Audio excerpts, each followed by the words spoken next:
All right, welcome to Wheelhouse Arts.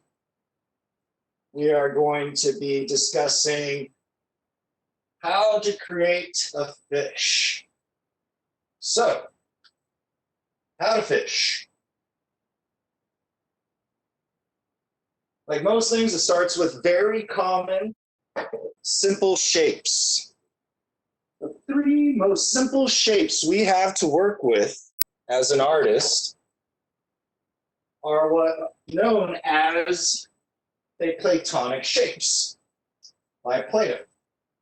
Now, the majority of this fish is built with circles and triangles. And we're going to start off with very simple, a circle. Now, at this point, you can use a stencil, but a good natural round circle will do the job. And then we're going to need to make a tear shape here. Kind of like a triangle or a leaf even. But go very lightly, use a pencil. I will be using a pen for this demonstration so that you can see it better. Speaking of which, okay. Now, we got our circle to start. Now, remember the largeness of this circle, the size of it is going to really determine just how big your fish is going to be. Now, this is pretty important because what we want is to be able to come in and transcribe a large tail. So if your circle's too big to start, you may run out of room on step 3. So let's go ahead and start off that process.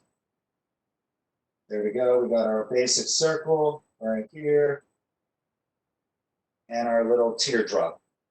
Follow this line. Let's say this is point A.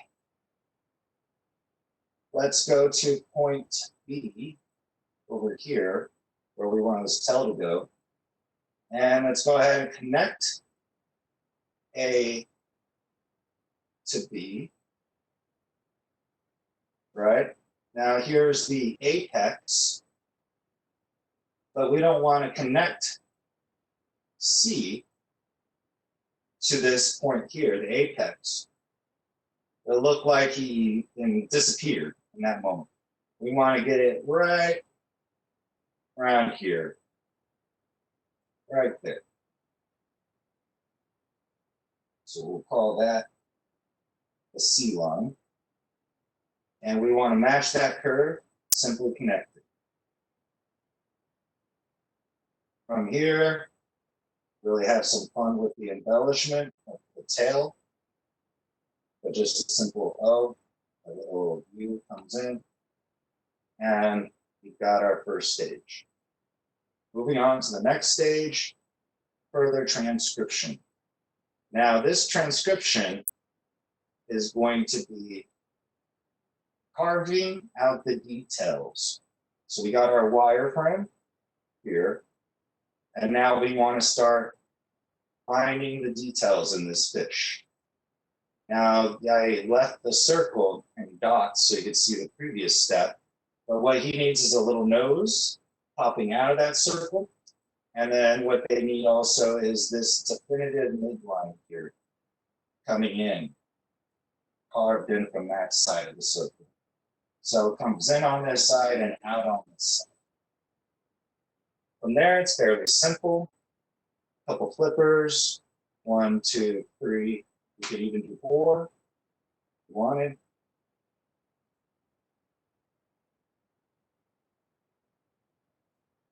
Okay. Now, also right now, I'm going to put some dots so that you can see this midline.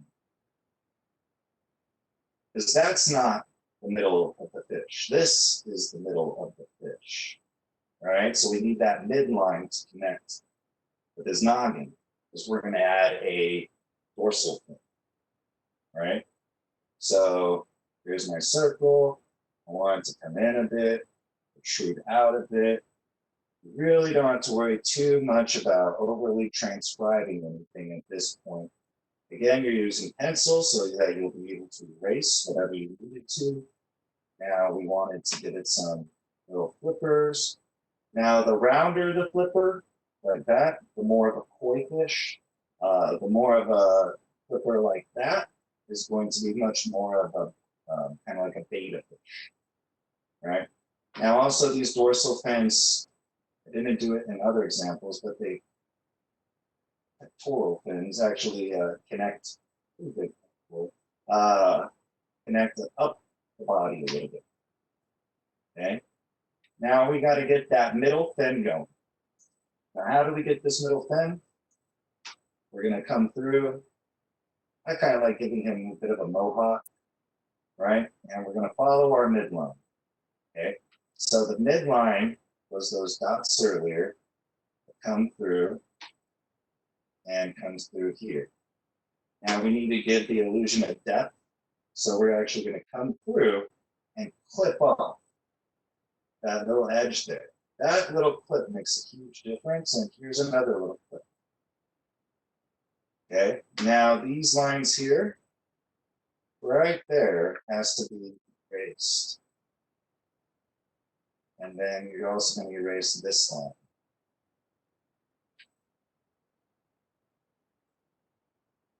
From here, it's actually fairly simple. You got your wireframe, everything's basically carved out, ready to go. Now I can't erase because I'm using a pen, but we start to get into further embellishment. Okay, so the next step is to add some embellishment to the fins.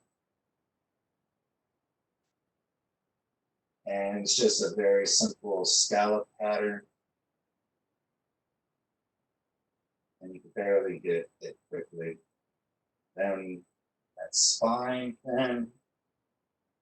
Try to give some more extra detail. Follow our midline down and just put one markation there, just to give a hint of the volume of the fish's face. Okay, what else do we need on this fish? We need an eye. I do my eyes different each time, sometimes a little lower, sometimes a little higher. I actually prefer minimal description on the eye. I think it reads better than going on a full-on googly eye. So I'm just going to try to reestablish some of my lines here for readability and readability. And again, I would take my time at this stage and really just start having fun. Now, at the turn, we could look at other places. We could break this turn by following that same pattern as before. See, now we got to turn on his tip.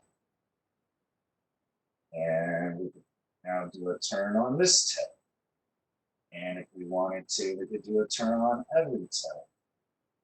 Now, sometimes less is more, but every time you add something like this, where something is in front of something that's in front of something that's behind something, that you add dimension, shape, and volume. Okay, so then I'm just going to try to reestablish. Reestablishing is essentially just darkening your lines that you know are the best ones. And as I reestablish, I'm going to add some gills here. There's some gills. Okay. And then I don't even know how many gills a fish have. Usually I like to really research this topic, subject matter. And the more you research something, the better you are going to be able to transcribe it. Now, with owls, I know they have 10 primary feathers, 11 to 20 secondary feathers, but I could do some research, figure out exactly the math behind this guy. All right, moving on very quickly. I'm going to add some scallops. I say very quickly because I'm doing it very quickly. I don't think you should do it very quickly. Take your time. Remember, the best scallop patterns are going to be from mountaintop to mountaintop when you're connecting the pattern. Now, why this lesson plan is fairly important is that this could be the turning.